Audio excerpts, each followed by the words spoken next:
Hello all, Oehrchen here. Yesterday's Dune Awakening 1.4 dev stream dropped a bunch of new info, and I figured we could quickly talk about it as it did leave me slightly disappointed. The content is good, having an update is great, but yeah, how do I say it? It's less than I hoped for. It leaves me with a weird feeling, if you know what I mean. The big headline for me, however, was already coming with the latest patch. They're finally splitting PvE and PvP. That's something a lot of people have been asking for, and it sounds like they are still ironing out griefing issues in the PvE zones. Good direction though, but I feel the pain for PvP players. It's been a while since there's been proper work on the PvP mechanics. My own vision would go as far as rebuilding the Harkonnen arena to enable ranked PvP matches and possibly even allow a spectator mode. You know, just my idea. Hope you guys get your update soon. But okay, back to 1.4, which is in fact not Chapter 4.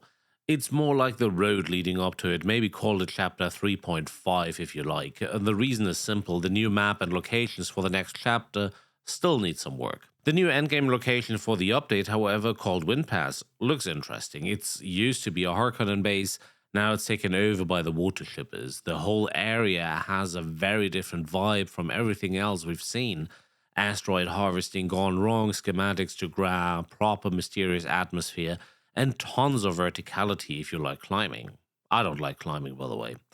But yeah, my problem. I really like that they're giving it its own identity.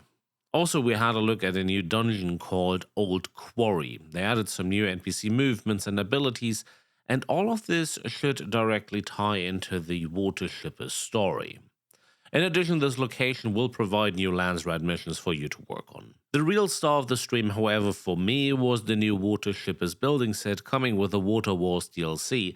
Really, it looks good. It's rich and industrial at the same time, but honestly also gives me some Temple of Nod vibes, you know, in the name of Cain. It has this red color to it. It can be built like a crab or a parasite that is hanging onto Arrakis to exploit the environment, at the same time displaying wealth, tons of wealth. We're getting 52 building pieces, 18 decorations, a swatch for turbines and other stuff, real trees and plants to waste water on. There's some armor sets and even one that apparently teases a little bit where the next chapter of the story might be going in the future.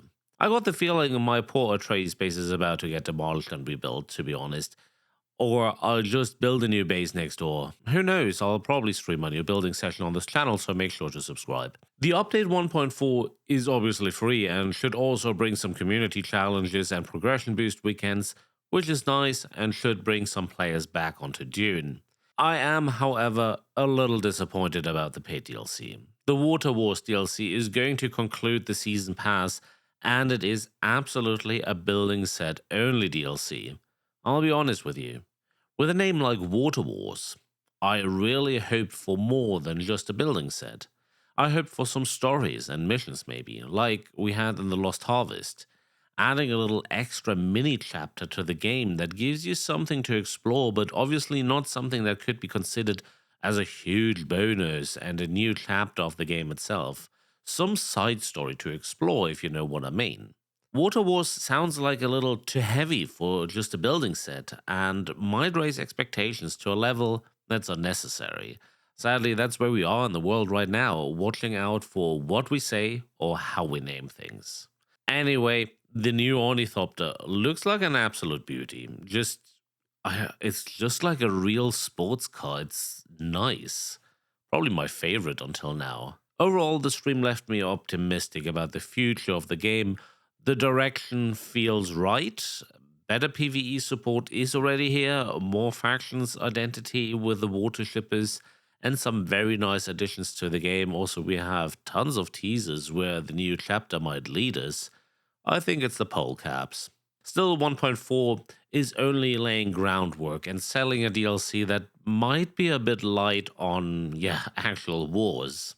I'm still having fun with Dune Awakening, but with what is coming now, I'm hoping for the real big release in Chapter 4 with everything what the universe deserves. I also hope for the big update for my PvP friends, so they can have something to play with again, So when will update 1.4 drop? On the 19th of May it is, if everything goes well, of course, and it should hit the public test service soon. If you watched it, what did you think of the stream? Are you interested for the Water Shippers update?